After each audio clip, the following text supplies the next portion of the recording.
Hi, my name is Gautam and I actually stay in Malkajgiri itself. Like, I had this back pain. It's been 1.5 years. I have tried many treatments like chiropathy, oil massage, physiotherapy especially, but it didn't work out as much like what I expected. I strongly suggest homeopathy. You people can carry on with the homeopathy. Area Malkajgiri and doctor name is like Nageswara Rao and the clinic name is Neocare Homeopathy. ఓం శ్రీ గణేశాయ నమః, శ్రీ సరస్వత్యై నమః, శ్రీపాదవల్లభ నృసింహ సరస్వతి, శ్రీ గురు దత్తాత్రేయాయ నమః. 2024 క్రోధినామ సంవత్సర ఉగాది శుభాకాంక్షలు ప్రేక్షకులకు. ద్వాదశ రాశుల యొక్క గోచార రీత్యా ఫలితాలను మనం ఇప్పుడు తెలుసుకుంటున్నాం. అలాగే కన్యారాశి వారికి ఆదాయ వ్యయాలు ఏ విధంగా ఉన్నాయి, రాజపూజ్యము అవమానము ఏ విధంగా ఉన్నాయి కూడా మనం తెలుసుకుందాం. ఈ కన్యారాశిలో ఉత్తరా నక్షత్రం 2, 3, 4 పాదముల వారికి, హస్తా నక్షత్రం 1, 2, 3, 4 పాదముల వారికి, చిత్తా నక్షత్రం 1, 2 పాదముల వారికి వర్తిస్తాయి. అలాగే నక్షత్రం తెలియని వారు పేరులో మొదటి అక్షరాన్ని బట్టి టో, పా, పీ, పూ, రా, పే, పో అనే అక్షరాలు కలవాళ్ళు ఈ కన్యారాశి యొక్క ఫలితాలను చదవడం వల్ల, తెలుసుకోవడం వల్ల మీకు ముందు ఎలా నడుచుకోవాలో తెలుస్తుంది. అయితే ఈ కన్యారాశి వారికి ఆదాయం 5గా ఉంటుంది, వ్యయం 5గా ఉంటుంది, రాజపూజ్యం 5గా ఉంటుంది, అవమానం 2గా ఉంటుంది.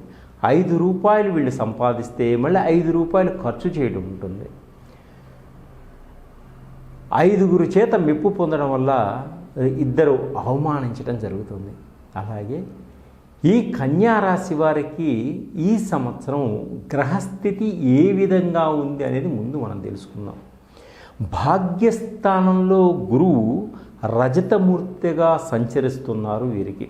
అలాగే శని ఈ సంవత్సరం అంతా 6వ స్థానంలో తామ్రమూర్తిగా సంచరిస్తున్నాడు శనీశ్వరుడు. అలాగే రాహు, కేతువులు ఈ సంవత్సరం అంతా 7వ జన్మస్థానంలో రజతమూర్తిగా సంచరించడం జరుగుతుంది. ఇలా జరగడం వల్ల ఆర్థిక పరంగా మంచి ఎదుగుదల కనిపిస్తుంది. ఈ రాశి వారికి రుణాలు తీర్చుకుంటారు. ఈ సంవత్సరం గృహాలు కొనేటువంటి యోగం ఉంది. ఆస్తులు, స్థిరాస్తులు ఏర్పరచుకుంటారు. ఎప్పటి నుంచో ఉద్యోగం కోసం ప్రయత్నం చేస్తున్న వారి యొక్క కోరిక కూడా నెరవేరి అనుకున్న ఉద్యోగంలో జాయిన్ అవుతారు. ఆకస్మిక ధనప్రాప్తి కలుగుతుంది వీరికి. విదేశాల్లో ఉద్యోగాల కోసం ప్రయత్నం చేస్తున్న వారికి మంచి ఉద్యోగాలు లభిస్తాయి. ప్రభుత్వ రంగంలో పనిచేస్తున్నటువంటి వారికి ఇంక్రిమెంట్స్ రావడం, మంచి ప్రమోషన్లు రావడం, వారు అనుకున్న చోటికి బదిలీలు రావడం, కుటుంబంతో బదిలీ అవ్వడం, ఆనందంగా ఉండడం జరుగుతుంది. కోర్టు వ్యవహారాలు, కోర్టు కేసులన్నీ కూడా ఒక కొలిక్కి వస్తాయి. కోర్టు కేసులన్నింటిలో విజయాన్ని సాధిస్తారు. పితృ సంబంధమైనటువంటి ఆస్తులన్నీ కూడా వీరికి రావాల్సినవి సంక్రమిస్తాయి. ఏ వివాదాలు లేకుండా అక్కా చెల్లెళ్ళు, అన్నదమ్ములు సరైనగా పెద్ద మనిషితోటి ఉంచి ఆస్తులు పంచుకోవడం జరుగుతుంది.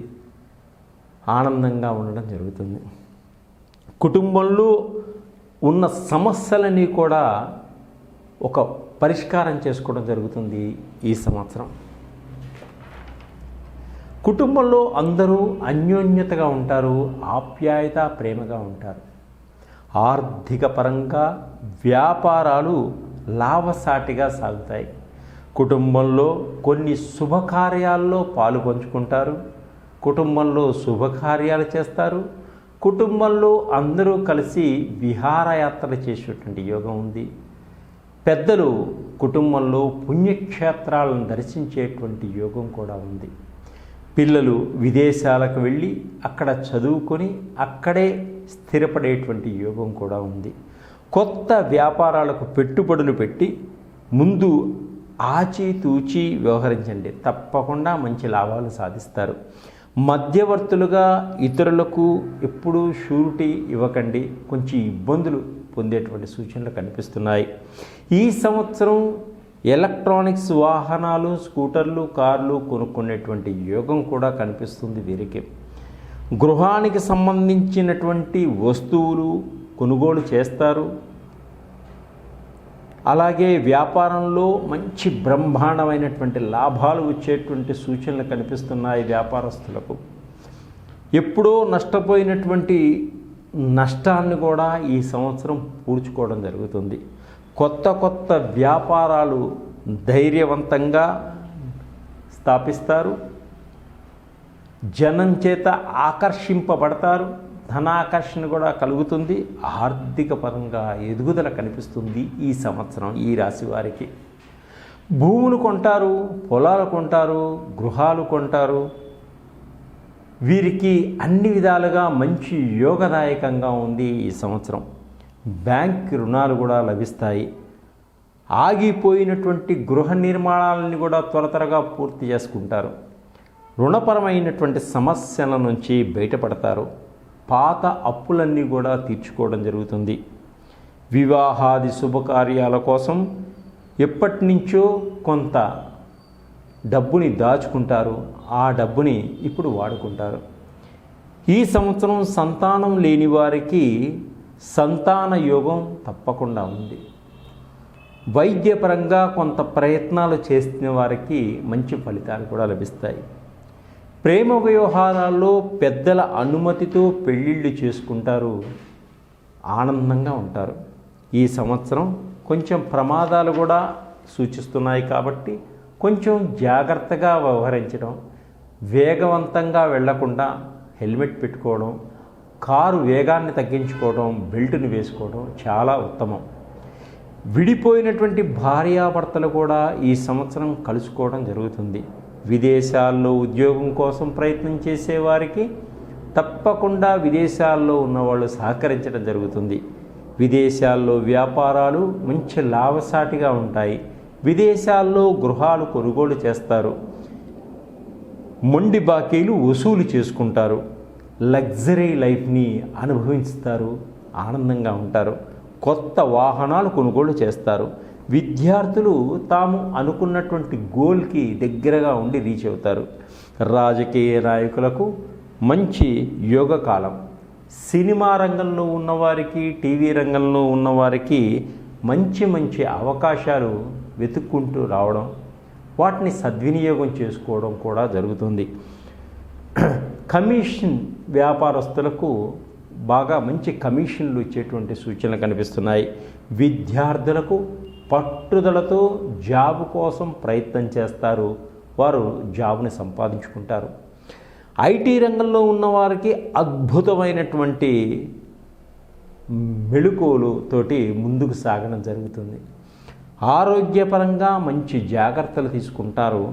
వ్యవసాయదారులకు బ్రహ్మాండమైనటువంటి లాభాలు వర్తిస్తున్నాయి. స్త్రీలు కూడా వ్యాపార రంగంలో మంచి అభివృద్ధిలోకి వెళ్ళడం జరుగుతుంది. స్త్రీలు వెండి, బంగారు పైన వ్యాపారం చేయడం కూడా జరుగుతుంది. స్త్రీలు చిన్న తరహా పరిశ్రమలు పెట్టుకొని వాటిల్లో కూడా పైకి రావడం జరుగుతుంది. ఈ రాశి వారికి అదృష్ట సంఖ్య 5గా ఉంటుంది. అదృష్టమైనటువంటి తేదీలు 3, 8, 14, 16, 23, 25, 30 తేదీలు. అలాగే వీరికి కలిసి వచ్చేటువంటి వారాలు మంగళవారం, శనివారం. వీరు కుజుడికి, రాహువుకి, రవికి పూజ చేయటం వల్ల వీరికి అన్ని విధాలా అనుకూలంగా ఉంటుంది. అలాగే శివుడిని ప్రతినిత్యము అభిషేక ప్రియుడు కనుక అభిషేకించడం వల్ల మంచి ఫలితాలు లభిస్తాయి. అలాగే శ్రీరామచంద్రుని నామాన్ని జపించడం వల్ల కూడా మీరు అనుకున్న విధంగా ముందుకు సాగడం జరుగుతుంది. మీ కుటుంబం అంతా శాంతియుతంగా ఉంటుంది. సర్వే జనా సుఖినో భవంతు.